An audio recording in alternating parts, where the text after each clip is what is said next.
Bonjour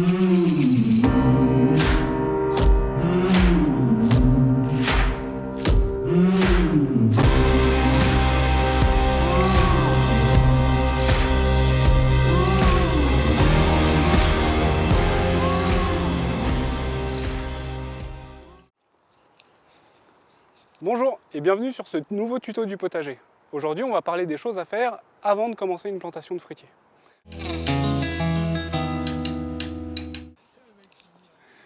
Au potager, on utilise deux techniques pour préparer le sol avant une plantation. La première, c'est utiliser des couverts végétaux, donc des plantes qui poussent. On va utiliser deux types de plantes, soit des plantes annuelles, soit des plantes vivaces qui vont durer plusieurs années. Derrière moi, vous avez un sorgho qui a été semé au début de l'été, et c'est un couvert qui va durer tout l'été, qu'on va faucher et ressemer dedans un seigle pour l'hiver.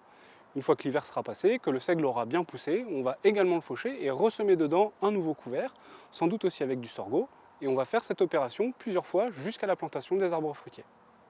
Un couvert, c'est une plante qu'on utilise afin de nourrir le sol. On appelle ça un couvert. On appelle ça aussi plus régulièrement un engrais vert. Donc ça, c'est pour l'exemple du couvert annuel. On utilise aussi des plantes vivaces pour faire des couverts végétaux, donc des engrais verts, et nous ici au potager, on utilise de la luzerne et du trèfle violet. L'avantage, c'est qu'on les sème une fois, on les fauche 3 fois par an, et on les garde pendant 3 années avant la plantation des arbres fruitiers. Alors, on fait du sorgho parce que ça permet d'aller un petit peu plus vite. Avec les couverts annuels, l'avantage, c'est qu'on peut mettre plus de graines, donc plus de diversité. Alors que sur les vivaces, on est limité sur la quantité de vivaces qu'on peut utiliser. Donc les couverts annuels sont quand même un petit peu plus intéressants, ils demandent plus de travail, mais par contre, comme on met plus de graines, plus de diversité dedans, on a aussi plus de diversité de systèmes racinaires, et donc plus de façons de nourrir le sol. Donc ici, on a de la luzerne, qui est une plante vivace, qu'on utilise également en couvert. Son avantage, c'est qu'on la sème une fois, et ensuite, pour les 3 à 5 ans qui suivent le semis, on aura juste à la faucher 3 fois par an avant de faire la plantation des fruitiers qu'on a décidé d'installer sur cette parcelle. Une deuxième technique qu'on utilise au potager, quand on veut planter un arbre en isolé, on utilise une toile tissée. Cette toile tissée, elle va nous permettre de limiter la concurrence avec les adventices jusqu'à la plantation de l'arbre, et on va pouvoir la conserver pour les premières années de vie de l'arbre. Quand on met une toile tissée, quand on couvre son sol en général, il faut faire attention à mettre de la matière organique qui va nourrir le sol. Avant de poser cette bâche, on a amené de la matière organique, donc on a amené du BRF, de la paille et de la tonte. Une fois qu'on a apporté ça sur le sol, on a posé notre toile tissée. Là, on voit qu'il reste encore un petit peu de matière organique qui se décompose et qui vient nourrir notre sol, qui est en train d'être incorporé dans le sol. La pose de cette toile tissée, on peut le faire 1 an avant de planter notre arbre, et une fois qu'on aura passé cette année, on pourra planter notre arbre et conserver la toile pendant 3 années pour éviter la concurrence avec les adventices. Et en plus, l'avantage, c'est que ça va conserver de l'humidité dans le sol.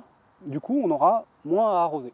Dans ce cas de figure-là, quand on laisse une couverture longtemps sur le sol, il faut faire attention à ce que ce ne soit pas une bâche, mais vraiment quelque chose en tissé, parce que ça conserve une certaine perméabilité qui va permettre à la pluie de pouvoir passer. Si on mettait quelque chose de complètement hermétique, du coup, cet espace-là dans le sol ne serait pas du tout irrigué et ça poserait des problèmes pour votre arbre et pour la vie du sol aussi.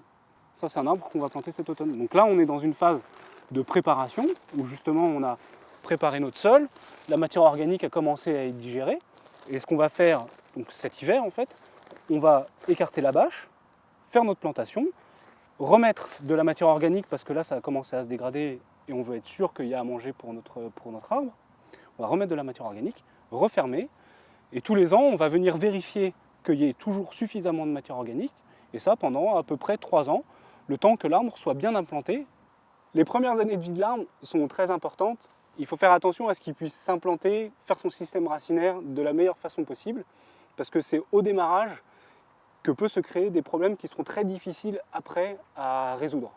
Donc, on veut que notre sol soit nourri, on ne veut pas qu'il y ait trop de concurrence, et surtout, on veut une zone bien humide dans laquelle il va pouvoir s'installer bien tranquillement. Avec des couverts végétaux, il faut quand même avoir un petit peu de temps, et je pense, en tout cas ici, on prend 3 ans quand on travaille avec des couverts végétaux avant de refaire une plantation. Là, ça nous permet d'aller beaucoup plus vite. En 1 année, on peut commencer notre plantation. Donc, c'est un petit peu dépendant de vous si vous voulez aller vite sur votre plantation ou si vous avez le temps pour faire votre plantation, et bien vous allez choisir l'une ou l'autre des techniques. Sachant que le couvert végétal demande plus de temps en amont, demande plus de travail, mais reste quand même meilleur pour préparer un sol, parce qu'il n'y a rien de mieux pour nourrir un sol qu'une plante qui pousse. Ce tuto sur la préparation des sols avant plantation des fruitiers est terminé. À bientôt pour un nouveau tuto du potager.